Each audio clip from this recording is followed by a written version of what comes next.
அதே நியாயாதிபதிகள் புஸ்தகத்துல 7ஆம் அதிகாரத்துல 20 முதல் 21 வசனங்களை பார்க்கிறப்ப கிதியோனுக்கு ஒரு வார்த்தையை ஆண்டவர் கொடுப்பார். கிதியோன் தன்னோடு இருக்கிற 300 பேருக்கு ஒரு வார்த்தையை கொடுப்பார்.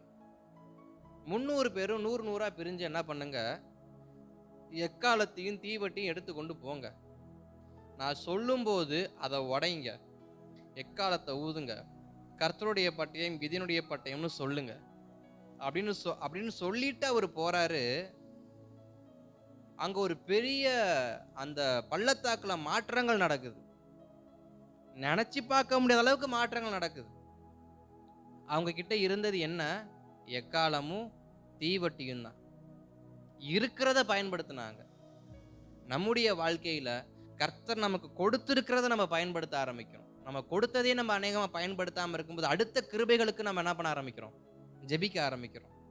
அடுத்த வரங்களுக்கு ஜெபிக்க ஆரம்பிக்கிறோம். அடுத்த ஊழியங்களுக்கு ஜெபிக்க ஆரம்பிக்கிறோம். கொடுத்த காரியத்துல நம்ம சரிவர நாம் செயல்படுத்தாமல் அடுத்த காரியத்தை நாம் யோசிப்போம் என்றால் கொடுத்ததை இழந்து விடுவோம். ஏன்னா அந்த கொடுத்த காரியம் தாளந்துகளை புதைத்து வைப்பதற்கு சமானம். அடுத்த காரியத்தை கொடுத்ததை பயன்படுத்தாமல் அடுத்ததை யோசிக்கிறது தாளந்தை புதைத்து வைப்பதற்கு சமானம். நமக்குள் கர்த்தர் அநேக கிருபைகளை கொடுத்திருக்கிறார். நம்மளாலே முடியும்.